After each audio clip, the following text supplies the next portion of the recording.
Good morning students. நம்ம last கிளாஸில் என்னெல்லாம் படித்தோம் அப்படின்னா கலவைகளை பிரித்தெடுத்தல்.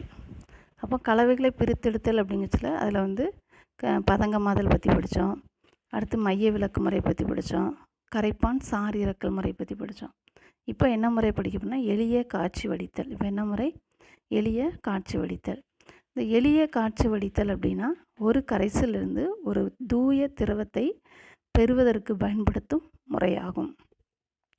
இந்த முறையில் என்ன செய்கிறாங்க அப்படின்னா திரவத்தை ஆவியாக்குவதற்காக அந்த கரைசல் என்ன செய்யப்படுகிறது? வெப்பப்படுத்தப்படுகிறது. அப்போ வெப்பப்படுத்தும் போது எப்போவுமே என்ன செய்யும்? ஒரு வீட்டில் நம்ம ஒரு தண்ணியை சூடு பண்ணச்சில் அதில் என்ன செய்யுது? ஆவி போகுது. அப்போ அந்த நீராவியை குளிர்விக்கும் போது என்ன செய்யப்படுகிறது? தூய திரவம் கிடைக்கிறது. எடுத்துக்காட்டு என்ன அப்படின்னா இப்போ நிறைய நாட்டில் என்ன செய்கிறாங்கன்னா கடல் நீர்லேருந்து குடிநீரை இம்முறையில் என்ன செய்கிறாங்க? பயன்படுத்தப்படுகிறது. அதாவது 2 திரவங்கள் கொண்ட கரைசலை பிரித்தெடுக்க இம்முறை பயன்படுத்தப்படுகிறது. இந்த உபகரணம் ஒன்று உங்களுக்கு இந்த புக்கில் கொடுத்துருக்கு. Page number 120. அதில் என்ன அப்படின்னா ஒரு குடுவை இருக்குது. அந்த குடுவையில் ஒரு அடைப்பானில் ஒரு துளை வழியாக வெப்பநிலை மானி என்ன செய்யப்பட்டுள்ளது? செருகப்பட்டுள்ளது. அந்த வெப்பநிலை மானியின் குமிழி என்னது? அந்த பக்க குழாய்க்கு கீழே உள்ளவாறு என்ன செய்யப்பட்டது? அமைக்கப்பட்டுள்ளது. அப்போ அந்த காய்ச்சி வடிக்க வேண்டிய அந்த உப்பு நீரை என்ன செய்கிறாங்க? அந்த குடுவையில் எடுத்துக்கிட்டு அதை கொதிக்கிற வரை என்ன செய்யப்படுகிறது? சூடுபடுத்தப்படுகிறது. அப்படி சூடுபடுத்தும் போது அந்த தூய நீராவியானது அந்த குளிர்விப்பானின் உட்குழாய் வழியாக என்ன செய்கிறது? கடந்து போகுது. அப்படி கடக்கும்போது அது என்ன செய்யப்பட்டது? குளிர்விக்கப்பட்டு தூய நீராக என்ன செய்யப்படுகிறது? சேகரிக்கப்படுகிறது. அந்த உப்பு என்ன செய்கிறது? அந்த குடுவையின் அடிப்பகுதியில் என்ன செஞ்சுக்கிறது? வண்டலாக தங்கி விடுகிறது. இதான் என்னது? எளிய காட்சி வடித்தல் முறை. சரி, okay students, next study the distillation. We are going to discuss about the topic distillation.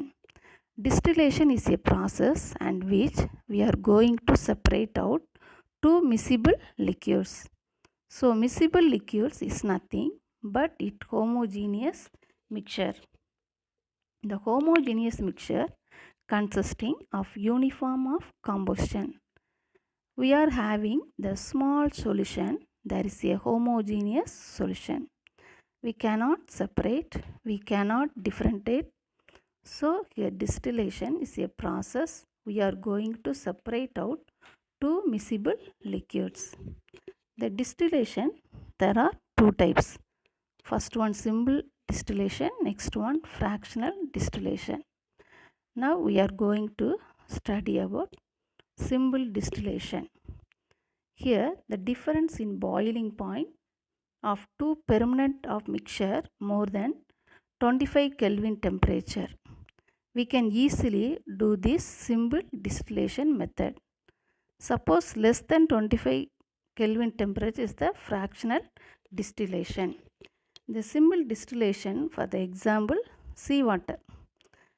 So in the solution heated in the order of vapor, the liquid. The vapors of the liquid on cooling condense into pure liquid. For example, seawater in many countries is converted into drinking water. For the experiment, page number 118. A distillation flask is fixed with the water condenser. A thermometer is introduced in the distillation flask through an 1-hole stopper. The bulb of the thermometer should be slightly below the side tube. The brackish water means seawater, to be distilled is taken in the distillation flask and heated for boiling. The pure water vapor passes through the inner tube of the condenser. The vapor on cooling condense in the pure water and are collected in a receiver. The salt are left behind in the flask as the residue. Okay students, next study the பின்ன காட்சி வடித்தல். பின்ன காட்சி வடித்தல். 2 அல்லது 2ற்கு மேற்பட்ட கொதிநிலை வேறுபாடு இல்லாத கரையக்கூடிய திரவங்களை பிரிக்க பின்ன காட்சி வடித்தல் முறை பயன்படுத்தப்படுகிறது. 2 அல்லது 2ற்கு மேற்பட்ட கொதிநிலை வேறுபாடு இல்லாத கரையக்கூடிய திரவங்களை பிரிக்க பின்ன காட்சி வடித்தல் முறை பயன்படுத்தப்படுகிறது. எக்ஸாம்பிள் என்னென்னா, பெட்ரோலிய வேதி தொழிற்சாலையில் பெட்ரோலிய பின்னங்களை பிரிக்க பயன்படுகிறது. Okay students, next study the fractional distillation. We can go for the fractional distillation when there is the difference in the boiling point between two component of mixture is less than 25 Kelvin temperature. We go for the fractional distillation. What is the major difference between the simple distillation and fractional distillation? Fractional distillation is that here is one apparatus which is having placed in the experimental setup. In this fractional distillation, we have additional apparatus called as the fractionating column. The example of the fractional distillation is used in the petrochemical industry. Next அடுத்து வந்து என்ன முறை படிக்க போகிறோம்னா வண்ண பிரிகை முறை. அடுத்து என்ன முறை படிக்க போகிறோம்? வண்ண பிரிகை முறை. இந்த வண்ண பிரிகை முறை அப்படின்னா இதில் 2 முக்கியமான ஒரு சொற்றொடர் காணப்படுது. என்ன அப்படின்னு பார்த்தா, ஒன்று வந்து உறிஞ்சுதல், அடுத்து பரப்பு கவர்தல். ஒன்று வந்து என்னது? உறிஞ்சுதல், அடுத்து வந்து பரப்பு கவர்தல். உறிஞ்சுதல் அப்படின்னாலே உங்களுக்கு தெரியும், ஒரு பேப்பர் ஏதாவது போட்டோம், நம்ம வீட்டில் தண்ணி கீழே சிந்திருக்கு அப்படின்னா உடனே ஒரு என்ன செய்கிறோம்? துணி தூக்கி போடுறோம், அல்லது ஒரு சாக்கை தூக்கி போடுறோம். உடனே என்ன செய்யுது? எல்லாத்தையும் என்ன செய்யுது? உரியுது. அதே மாதிரி இந்த வண்ண பிரிகை முறையில் 2 சொற்றொடர்கள் பயன்படுத்தப்படுகிறது. ஒன்று உறிஞ்சுதல், அடுத்து பரப்பு கவர்தல். இந்த உறிஞ்சுதல் முறையில் என்ன செய்யுது அப்படின்னா, அந்த ஒரு பொருள் பெருமளவில் மற்றொரு பொருளால் உட்கவரப்படும் நிகழ்வு. ஒரு பொருள் பெருமளவில் மற்றொரு பொருளால் உட்கவரப்படும் நிகழ்வு தான் என்னது? உறிஞ்சுதல். எடுத்துக்காட்டு என்ன அப்படின்னா, நீரில் துவைக்கப்பட்ட காகிதம் உறிஞ்சியாக செயல்பட்டு என்ன செய்யுது? நீரை உறிஞ்சுகிறது. இப்போ தண்ணி சிந்திருக்கு அப்படின்னா அதில் போய் அது ஒரு பேப்பர் விழுதுன்னா அது ஃபுல்லாக என்ன செஞ்சிடும்? அந்த பேப்பரை தண்ணி பேப்பரில் வந்து என்ன செஞ்சிருது? பேப்பர் வந்து தண்ணி உறிஞ்சிருது. அதான் என்னது? உறிஞ்சுதல். அடுத்து என்ன முறை அப்படின்னா பரப்பு கவர்தல். அடுத்து வந்து என்னது? பரப்பு கவர்தல்.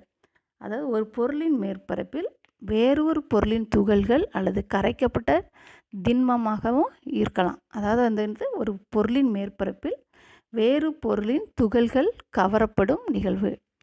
எடுத்துக்காட்டு அப்படி என்ன அப்படின்னு பார்த்தா, நம்ம ஒரு சாக் பீஸ் எடுத்து ஒரு இங்கில் ஊற வைக்கும்போது அதனுடைய மேற்பரப்பு மட்டும் என்ன செய்யும்? அந்த மூலக்கவர்களை கவர்ந்து கொள்கிறது. அந்த உட்புறம் வந்து அந்த மூலக்கவர்கள் என்ன செய்யுது? மையின் கரைப்பான்களை உறிஞ்சு கொள்கிறது. எனவே ஊற வைத்த அந்த சாக் பீஸை உடைக்கும்போது உள்பக்கம் என்ன செய்யாது? நிறம் காணப்படாது. ஆனால் மேற்பக்கத்தில் நம்ம எந்த கலரில் அந்த சாக் பீஸை முக்கிறோமோ அந்த கலர் என்ன செய்யும்? தெரியும். ஆனால் அதை உடச்சி பார்க்கும்போது அது உள்ளே என்ன செய்யாது? காணப்படாது. இதான் என்னது? அந்த மேற்பரப்பு மட்டும் என்ன செய்யுது? துகள்களால் கவரப்படுகிறது. இதுக்கு தான் என்னது? பரப்பு கவர்தல். Okay students, next study the chromatography. Chromatography is the separation of technique, analogical technique. The two important technique terms. First one, absorption, is a process in which the substance is uniformly distributed throughout the bulk of another substance. Example, the solvent of the ink goes deeper into the stick. The solvent of the ink goes deeper into the stick. Next one, adsorption. Is the process in which the particles of substance is concentrated only at the surface of another substance. Example, paint on the wall. The chromatography is used to separate different components of mixture based on the different solubility in the same solvent. Chromatography is used to separate different component of mixture based on the different solubility in the same solvent. Okay students, next study the solution. A solution is the homogeneous mixture. A solution is a homogeneous mixture of two or more substance. A solution is a homogeneous mixture of two or more substance. In a solution, the component present in the least amount by weight is called solute, and the component present in large amount by weight is called solvent. In a short, the solution can be represented as follows: solute plus solvent gives solution. Solute plus solvent gives solution. Example: salt plus water, salt solution, salt water. Okay students, there are three types of solution. First one, true solution. Next, colloidal solution. Third one, suspension. Next, types of solution is based on the particle size of the solute. The solution are divided into three types. First one, true solution. We can see that in the case of sugar, we get a clear solution and the particle never settle down. This mixture is called true solution. We can see that in the case of sugar, we get a clear solution and the particles never settle down. This mixture is called true solution. Next one, colloidal solution. In the case of starch and water, we get up a cloudy mixture. This mixture is called colloidal solution. Next one, suspension. In the case of wheat flour mixed and water, we get a very turbid mixture and fine particles slowly settle down at the bottom after some time. This mixture is called suspension. Okay students, next கரைசல்கள் பற்றி நம்ம என்ன செய்ய போகிறோம், படிக்க போகிறோம். Next எதை பற்றி படிக்க போகிறோம்? கரைசல்கள் அப்படின்னாலே 2 அல்லது அதற்கு மேற்பட்ட தூய பொருட்கள் சேர்ந்த ஒரு படித்தான கலவை தான் கரைசல். கரைசல் என்னது? 2 அல்லது அதற்கு மேற்பட்ட தூய பொருட்கள் சேர்ந்த ஒரு படித்தான ஒரு கலவையே கரைசல் ஆகும். இந்த கரைசலில் எந்த பொருள் குறைந்த அளவு உள்ளதோ அதை கரைபொருள் எனவும், எந்த பொருள் அதிக அளவு நிறையில் உள்ளதோ அது கரைப்பான் எனவும் அழைக்கப்படுகிறது. அதாவது ஒரு கரைசலில் எந்த பொருள் குறைவாக இருக்கோ அது கரைபொருளாகவும், எந்த பொருள் அதிக நிறையில் உள்ளதோ அது கரைப்பானாகவும் என்ன செய்யப்படுகிறது? செயல்படுகிறது. எடுத்துக்காட்டு அப்படின்னு பார்த்தா உப்பு ப்ளஸ் நீர். இப்போ ஒரு தண்ணி எடுக்கிறோம் அப்படின்னா அதில் கொஞ்சோண்டு உப்பு தான் போடுவோம். அது ரெண்டையும் கலந்த உப்பு கரைசல். அப்போ இதில் உப்புங்கிறது வந்து என்னது? கரைபொருள். கரைப்பாங்கிறது வந்து என்னது? நீர். அடுத்து என்ன படிக்க போகிறோம் அப்படின்னா கலவையின் வகைகள். கலவையின் வகைகள். இப்போ கரைசலில் உள்ள கரைபொருள், அதாவது ஒரு கரைசலில் உள்ள கரைபொருளின் அளவை பொறுத்து கரைசல்கள் 3 வகைப்படும். கரைசல்கள் எத்தனை வகைப்படும்? 3 வகைப்படும்.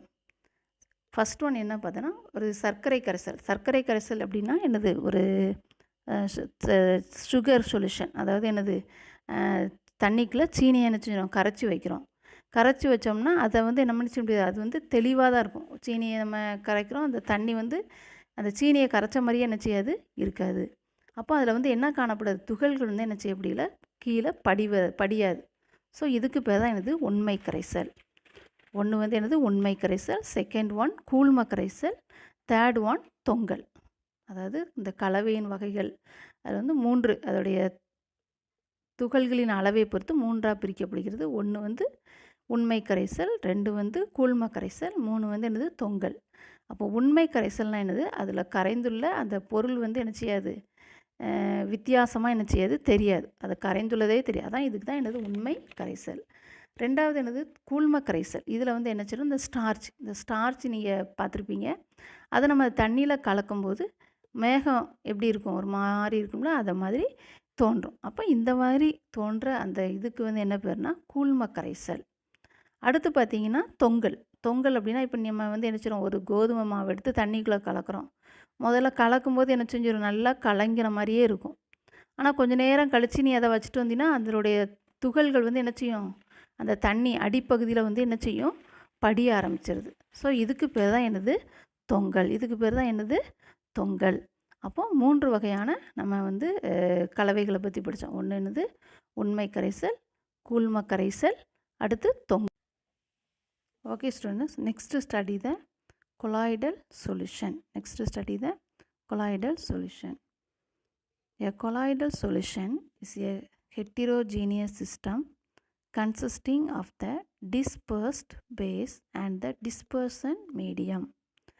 Dispersed base or the dispersion medium can be solid, liquid or gas. There are 8 different combinations possible. Next study the Brownian movement. Students, if the sunlight enter into the dark room, we can see dust particles, and the dust particles also it contains random. The Brownian movement is the motion of particles suspended in a fluid gas resulting from the collision with the molecules in the fluid. When colloidal solution are viewed under powerful microscope,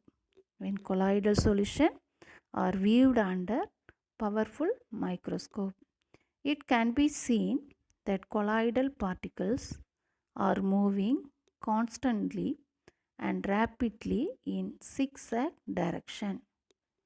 The Brownian movement of colloidal particles is due to the unbalanced bombardment of the particles by the molecules of dispersion medium. The Brownian movement first observed by the scientist 1825 Robert Brown. Next study the Dindal effect. Dindal 1869 observed that when a strong beam of light is focused on a colloidal solution, the path of the beam becomes visible. This phenomenon is known as the Dindal effect, and the illuminated path is called the Dindal cone. The phenomenon is not observed in case of true solution.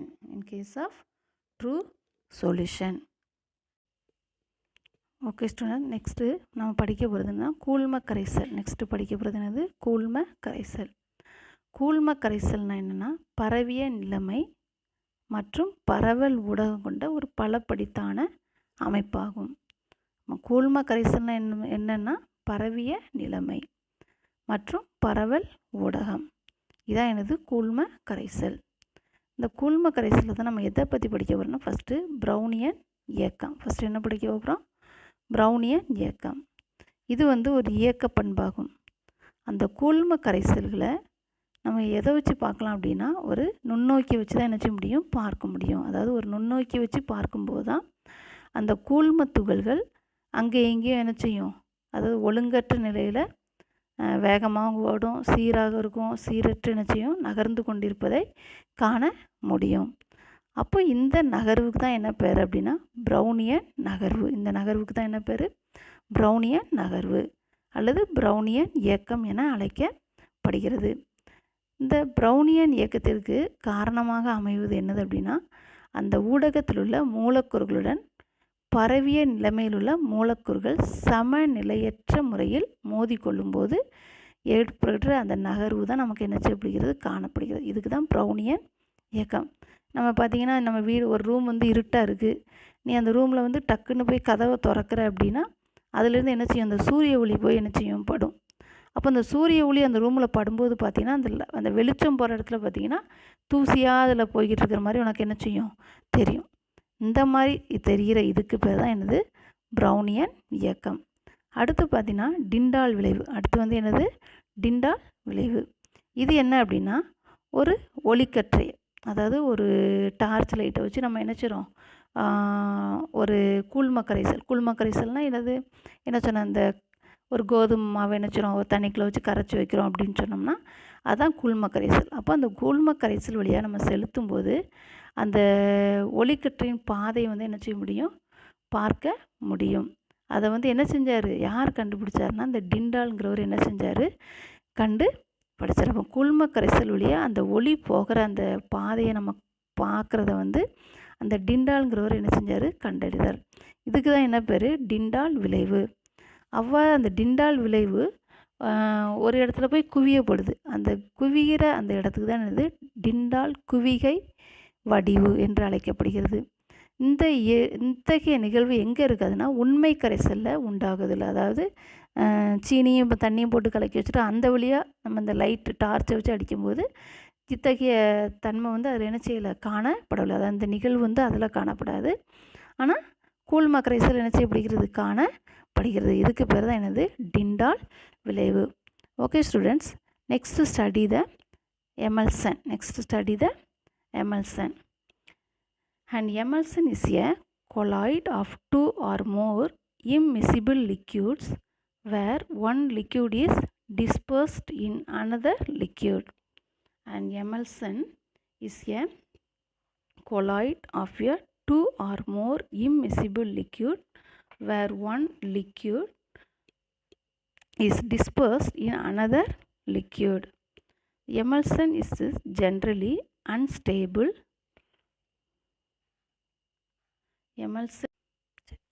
Emulsion is generally unstable.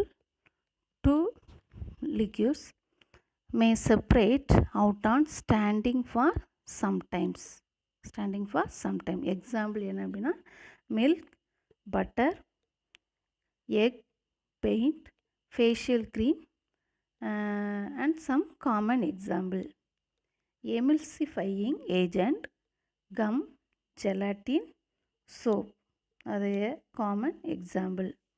Okay, next study the types of solution, emulsion. Next, types of emulsion. There are two types. Other the two liquid mixed can form different types of emulsion. For example, first one, oil and water can form an oil in water emulsion. First one, oil in water emulsion. Example, milk. Example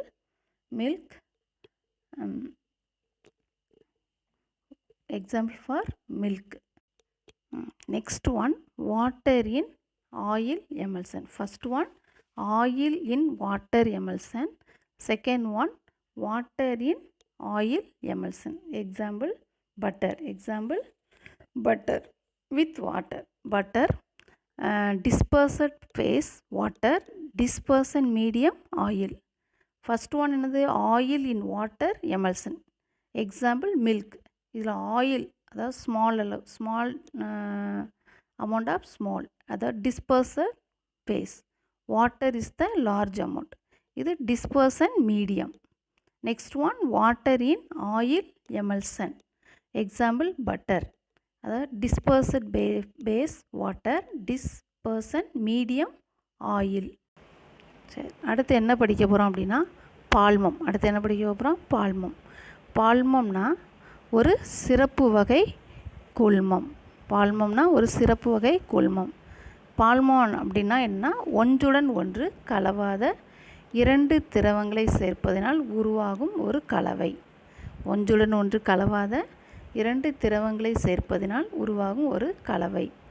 இது வந்து இயல்பாக என்ன செய்யாது,